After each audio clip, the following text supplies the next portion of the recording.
5.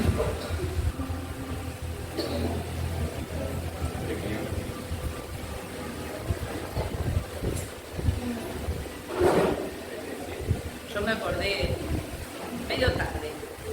Hoy tuvimos un día un poco complicado.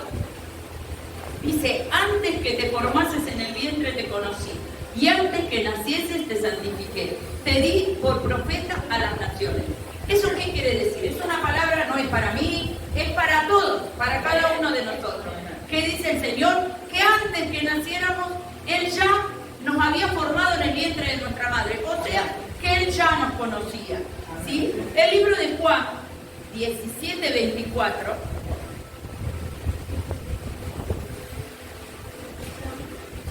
dice, Padre, aquellos que me has dado quiero que donde yo estoy también ellos estén conmigo, para que vean mi gloria que me has dado, porque me has amado desde antes de la fundación del mundo. Esto lo dice Jesús, que es nuestro hermano mayor, por así decir, ¿sí? Entonces, ¿qué nos está diciendo? Que a Él lo ha amado antes de la fundación del mundo. Y así nos amó a cada uno de nosotros. Efesios 1:4 vamos a leer. Dice, según, Efesios 1:4 para los que toman nota, según nos escogió en Él antes de la fundación del mundo, para que fuéramos santos y sin mancha delante de Él. ¿Qué es lo que quería decir? Que nosotros no somos un accidente, que nosotros nacimos con un propósito, que el Señor nos escogió, que quizá usted llegó al Señor y por ahí usted dirá, no, pero no sabe, mi mamá, mi papá se separaron, ¿cuántas veces me dijeron soy el último orejón del tarro? A mí nadie me tiene en cuenta, ¿para qué? O muchas veces, a veces los padres estamos enojados con muchos problemas, ¿y qué hacemos? Le decimos, ay, mira, aquel es terrible, la piel de Judas. ¿Cuántas palabras a veces decimos a nuestros hijos y cuántas veces terminamos diciéndole, ¿para qué te traje?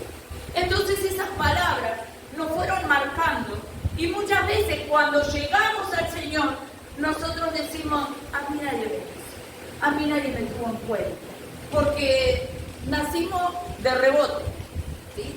No es esa frase, yo la escuché muchas veces a mi mamá decir, sí, yo vine de rebote, decía ella, ¿sí? ¿Qué quiere decir? Y nadie me esperaba, no era un embarazo programado, y muchos quizás fuimos y llegamos al Señor y llegamos con eso en nuestra vida. Pero acá la palabra que nos dice que antes que naciéramos, antes que mamá tuviera por escribir la carta, ya el Señor había predestinado ese vientre para dar a luz ese hijo que iba a tener un propósito, el cual un destino profético el Señor había trazado para cada uno de nosotros.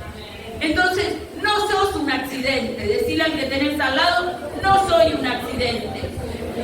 Aunque usted haya sido el fruto de una violación. Porque aún cuando hemos sido, tal vez fueron fruto de un abuso, de una violación, y dicen, vieron que hoy con todas las leyes nuevas dicen, uy, tiene derecho a no tenerlo, porque por fruto de una violación, esas son mentiras del diablo. Porque ¿sabe qué? El Señor, antes que vaya al vientre, Él ya lo conoció. Él ya había predestinado y tenía un destino para su vida, para usted y para mí. Destino es igual, ¿saben qué? Propósito. Porque en Dios hay propósito. Nosotros ay, de suerte, ay, es el destino. No, hay propósito. Cuando soy hijo de Dios, tengo un propósito. Y el enemigo siempre quiere robar, matar, destruir. ¿Qué quiere destruir? Los propósitos.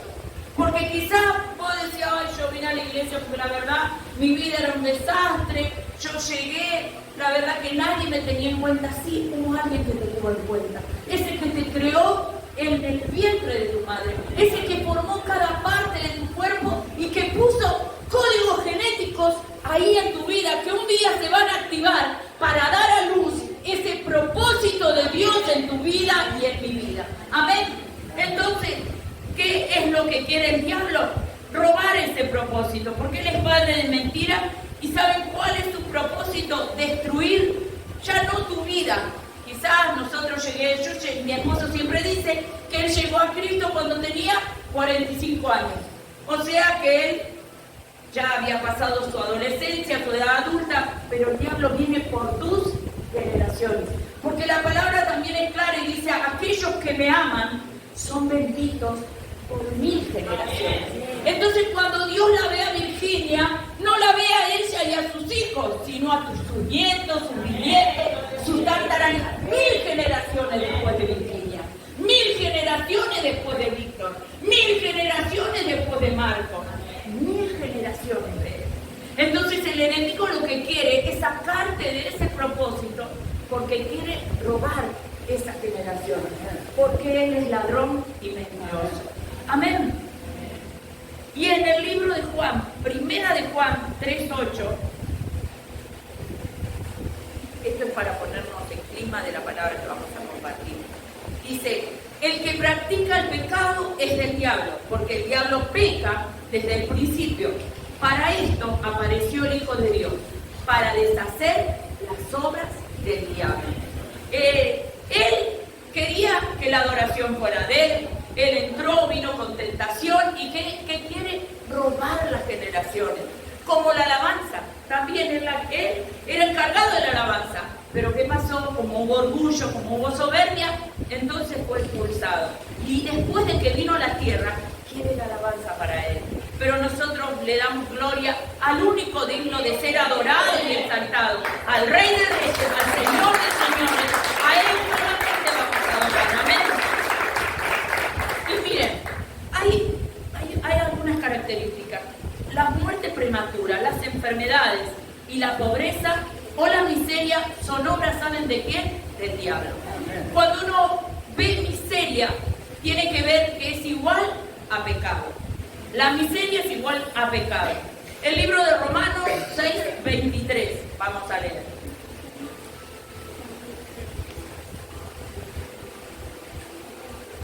Y dice, porque la paga del pecado es muerte, mas la dádiva de Dios es vida eterna en Cristo Jesús, Señor nuestro. ¿Y para qué hicimos toda esta introducción? Para entrar en una historia. ¿Qué es la historia de Lucas capítulo 15? Usted me va a decir, sí, yo ya la conozco, es una historia muy conocida, yo ya me la sé de memoria, que es la historia del hijo pródigo, ¿sí? Pero acá en la palabra, esperen que la vamos a encontrar.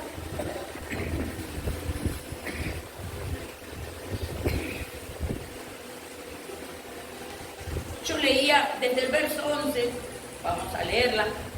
Dice, también había un hombre que tenía 2 hijos. El menor de ellos dijo a su padre, padre, dame la parte de los bienes que me corresponde. Y les repartió los bienes. No muchos días después, juntándolo todo, el hijo menor se fue lejos a una provincia apartada y allí desperdició sus bienes, viviendo perdidamente.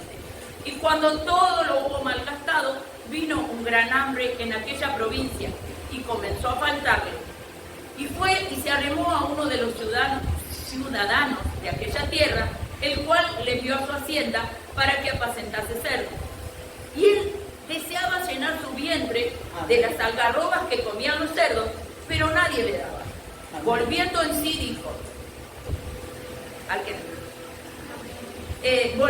sí dijo, ¿cuántos jornaleros en la casa de mi padre tienen abundancia de pan y yo aquí perezco de hambre?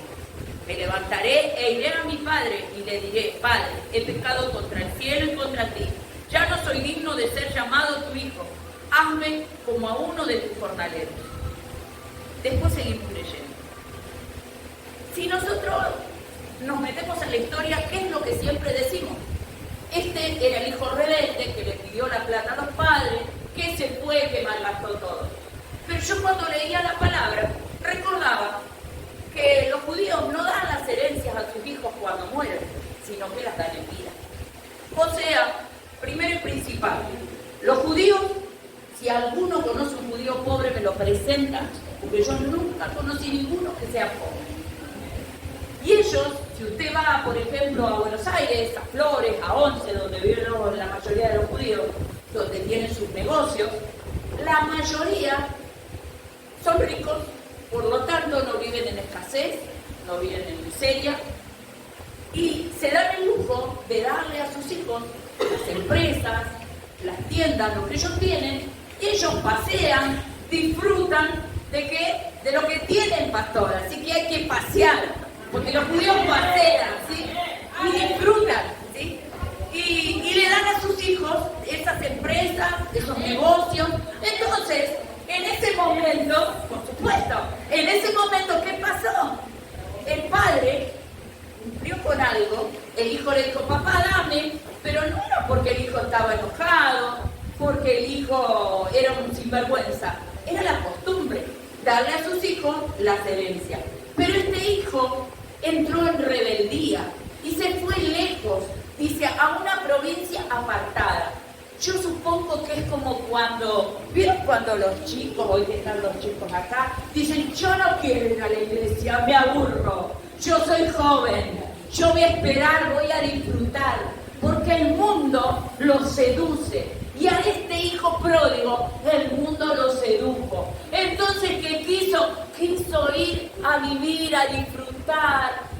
Todavía falta mucho, yo soy joven, voy a disfrutar. No, la iglesia me aburre, los jóvenes son aburridos, Marcos. Entonces, no vamos a ir. Dicen que así parece que algo parecido decía el hijo pródigo. Y se fue y malgastó todo. ¿Por qué? Porque hay caminos que para el hombre son buenos, pero su final es camino de muerte. El enemigo siempre nos va a presentar un cuadro que está bueno. ¿Qué tiene de malo ir al boliche? Yo tenía algunos que me decían eso. ¿Qué tiene de malo ir al boliche? ¿Qué tiene de malo ir a un cumpleaños de 15? Pero ¿qué pasa? Hay caminos que parecen lindos, pero su final es muerte, es pecado. Porque el pecado no es feo.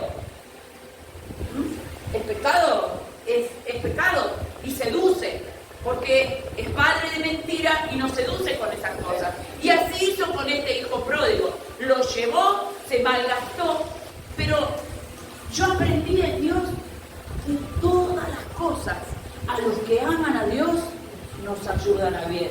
Aún lo que le había pasado al hijo pródigo. Porque a veces mamá te dice, no, tenés que ir, cambiate, bañate, te esperan Marco y Belén, hay una noche de talento, va a estar buenísimo. No, yo me aburro. Bueno, déjelo, mamá, déjelo, porque a los que aman a Dios, si usted ama a Dios, a los que aman a Dios, todo, pero todo nos ayuda bien. Al punto tal que cuando se fue y malgastó todo, después tuvo un gran hambre. ¿De qué tenemos que tener hambre? Hoy le decía yo a mi esposo, las señales están dadas. Había en la ciudad de Funes, cayeron piedras del tamaño de limones. Y no solo que cayeron a las 8, 7 y media de la mañana, sino que a las 5, 4 de la tarde todavía había grúas de la municipalidad que estaban como en Bariloche juntando el hielo y apilando hielo como si fuera nieve. Lo sobrenatural, ¿saben qué es? Que no se había derretido. Entonces esas señales, el libro de Apocalipsis dice que cuando empecemos a ver esas señales, sepamos que Él está a la puerta. Entonces preparémonos, porque el día y la hora nadie lo sabe, ni siquiera los ángeles que están en el cielo. Entonces el enemigo va a buscar extraviar aún a los hijos de Dios. Él va a querer sacarnos de ese propósito, porque Él es mentiroso. Su naturaleza es mentira. Entonces Él quiere llevarte con Él. Y lo mismo quiere hacer con los chicos, con los niños. ¿Por qué? Porque a nosotros ya nos hizo de todo. Entonces, ¿por qué viene? Por nuestras generaciones. ¿Sí? Y este hijo pródigo dice que volvió en sí. Entonces, cuando muchas veces entra un espíritu de rebeldía, nosotros debemos de orar. ¿Para qué? Para que vuelvan en sí. Para que ese sello que el Señor puso en tu frente, Porque nosotros, vieron que muchos hablan del triple seis, que hablan de las señales, de los sellos que va a haber en los últimos tiempos. Nosotros como hijos de Dios, desde que lo aceptamos, desde que hicimos esa oración que hiciste hoy, Liliana era, ¿no? ¿Qué pasó? El Señor anotó tu nombre en el libro de la vida. Y aunque nosotros miremos y decimos, ay, no tiene nada, el Señor puso un sello. Y ese sello tenemos en nuestra frente. Y cuando el enemigo nos ve ese sello, ve la sangre del Cordero que fue derramada en la cruz del Calvario. Y no nos puede tocar. Entonces nosotros como papás tenemos que orar para que la sangre del Cordero, esa que los selló, esa que los marcó cuando lo aceptaron en su corazón, comience a traer convicción del pecado. Yo creo que ese padre, cuando lloraba, cuando clamaba porque le dolió que su hijo se fue y cada día salía a la puerta y decía, ¿cuándo va a venir mi hijo? Como a muchos de ustedes, como a mí, el día que llegué a la casa del Señor. Yo llegué cuando tenía 29 años, pero no es que el Señor dijo, ay, vino recién, no, porque si Él me creó desde antes de la fundación del mundo, si Él me puso en el vientre de mi madre, Él puso un propósito, y Él desde ese día que yo vi la luz y salí del vientre de mi mamá, Él ya me estaba esperando, que venga a su presencia, que venga a adorarle, que venga a alabarle, y yo esperé 29 años para hacerlo. ¿Por qué? Porque estaba como ese hijo pródigo. Porque todos estuvimos en algún momento como ese hijo pródigo, queriendo vivir como queríamos, haciendo lo que queríamos, que nadie me va a decir a mí lo que tengo que hacer. Y entonces, ¿qué pasó? Volvió en sí, dice, y dijo, tengo hambre. Entonces que el Señor pueda despertar ese hambre por su palabra, ese hambre por estar en su presencia, ese deseo de ser alimentado, ese deseo de que se vaya la miseria, la escasez, de la ruina. Porque saben, cuando estamos apartados de Él, dice que nada nos va a hacer felices, porque separados de Él, nada podemos hacer. Nada, todo lo que hagamos va a ser fracaso. Todo va a ser miseria, todo va a ser ruina. ¿Por qué? Porque Él es la vida. Amén. Entonces este hijo dice que volvió en sí y quiso volver a su casa. Y el verso 20 dice que el padre, levantándose, él vino a su padre, y cuando aún estaba lejos, lo vio su padre y fue movido a misericordia. Corrió y se echó sobre su cuello y le besó. Y el hijo le dijo, Padre, he pecado contra el cielo y contra ti, ya no soy digno de ser llamado tu hijo. Pero el padre dijo a sus siervos, saquen el mejor vestido, vístanle, póngale anillo en sus manos, calzado en sus pies. Esto me habla, ¿saben de qué? De identidad. El padre, cuando llegamos a él, nos mira y dice, vino la prostituta, la mentirosa, la que se iba a desperdiciar todo. No, él dijo, traigan el mejor vestido, traigan anillo, corona, te dio un nombre, te hizo hijo. Y así hace con cada uno. Aún con los jóvenes cuando se apartan. Él no dijo, uy, este es el que se iba a los boliches, este es el que venía borracho, este es el que se drogaba. No, dijo, hagan fiesta. Este estaba perdido y ha venido a la casa. Amén. Miren, el Padre nos da identidad.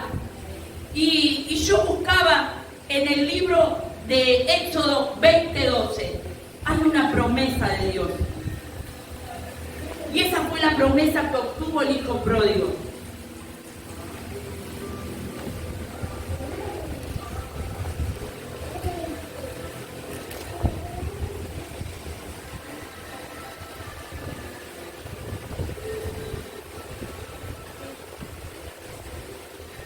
Dice la palabra, honra a tu padre y a tu madre, para que tus días se alarguen en la tierra que Jehová tu Dios te da.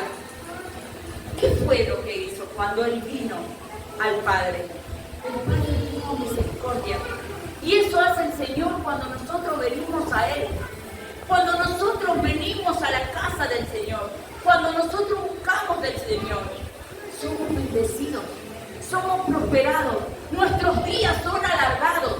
Dice, mire, el de Éxodo y después podemos buscar también, lo tenemos en Efesios 6, 2 y 3, esta palabra que habla de la honra. Dice, honra a tu padre y a tu madre, que es el primer mandamiento con promesa, para que te vaya bien y seas de larga vida sobre la tierra. Mire, la honra tiene un poder de activar la bendición de Dios sobre nuestra vida. Cuando nosotros vamos a los pies del Señor, cuando nosotros lo buscamos a Él, entonces nosotros estamos haciendo su voluntad. Mira, nosotros con mi esposo estamos felices, contentos, porque a pesar de que el enemigo siempre busca de robarnos el gozo, la alegría, porque el gozo del Señor es nuestra fortaleza. Pero bueno, no sé si muchos sabrán, la gran mayoría debe saber, nosotros teníamos un agua muy fea. Era muy fea, era un agua de color té. Pero bueno, orábamos y orábamos y parecía que más orábamos y menos venía la respuesta. Y la persona que nos habían dicho para que nos haga la perforación nueva es la mejor que hay persona. ¿Sí? Y la persona no venía, tenía mucho trabajo, no quería, no podía. Era una mezcla de un montón de cosas. Orábamos con mi esposo. Y vino. ¿Sí? Y como bueno, voy a tener color. Y bueno, y hablábamos con este chico, un chico muy jovencito. Y él hablaba con mi esposo, ya cuando había terminado el trabajo. Nosotros orábamos con mi esposo que íbamos a tener el agua más linda de la cual. Y el chico que es experto nos dijo, es la mejor agua que hay hasta la cual. Así que mire, el Señor es bien. Y bueno, y hablaba con este chico y el chico le decía, no, dice, yo, la verdad, dice, tengo amigos, mi mamá, mi papá, son grandes, mi papá tiene como 70 y pico de años, los dos. Pero dice, yo tengo este trabajo gracias a mi papá, porque mi papá me enseñó. Así que yo siempre que termino un trabajo, yo paso por mi casa y lo veo a mi papá y le llevo una parte de lo que yo puedo. Entonces mi esposo le decía, bueno, gracias. Y al chico se le llenaron los ojos de la piel. Y entonces mi esposo le decía, ¿sabes una cosa? Vos lo estás honrando. Pero no solo que lo estás honrando, sino que Dios te va a bendecir por lo que estás haciendo. Porque no solo va y ve a su padre, sino que lo honra con eso que Él le dio. Y yo un poco decía, acá lo que hizo el hijo cuando volvió a la casa del padre, volvió y el padre fue movido ¿a qué? A misericordia, dice la palabra. Y entonces el padre le dio anillo, corona, vestido, nombre, calzado, le dio todo. Y el Señor hace eso con nosotros. Cuando nosotros llegamos todos sucios, que veníamos de estar con los chanchos, nosotros no como él no podía comer lo de los chanchos. Muchos de nosotros comíamos con los chanchos y nos revolcábamos en el chiquero. Y sin embargo el Señor cuando vinimos nos dio un nuevo nombre, nos dio vestido, nos dio anillo y alargó nuestros días y espantó el espíritu de miseria, de escasez, de ruina que había en nuestra vida. Porque eso era algo que el enemigo había puesto sobre nosotros. Pero Él dice que se movió a misericordia y dijo, vamos a hacer fiesta. Y lo mismo dice el Señor cada que venimos a buscarlo. Vamos a hacer fiesta. Mi hijo que estaba muerto ha vivido, vino a la casa y dice en el libro de Juan, amado, yo deseo que sea prosperado, que tenga salud como prospera tu alma. El Señor quiere bendecirte. Y si estás enfermo, el Señor es sanidad. Y si no tenés, el Señor te proveerá. Dice que si no existe lo que esperar, Él lo va a crear por amor a tus hijos. Miren, este hijo se había mandado todas las macanas, pero sin embargo, cuando vino y se reconoció delante del Padre, el Padre dijo, vamos a hacer fiesta. Yo no sé si vos estabas en el chiquero, yo no sé si estabas volviendo, pero lo que sea, el Señor en esta noche dice, yo te pongo un anillo, yo te pongo corona, yo te doy vestido nuevo. ¡Aleluya! Él quiere bendecirte, bendecirte. Liliana, Él quiere bendecirte. Él quiere cambiar tu lamento en danza. Él quiere, dice, levántate, gózate, alégrate, porque ha venido la luz de Jehová. Él va a resplandecer en tu rostro. Si el Señor te habló, yo te pido que te pongas de pie.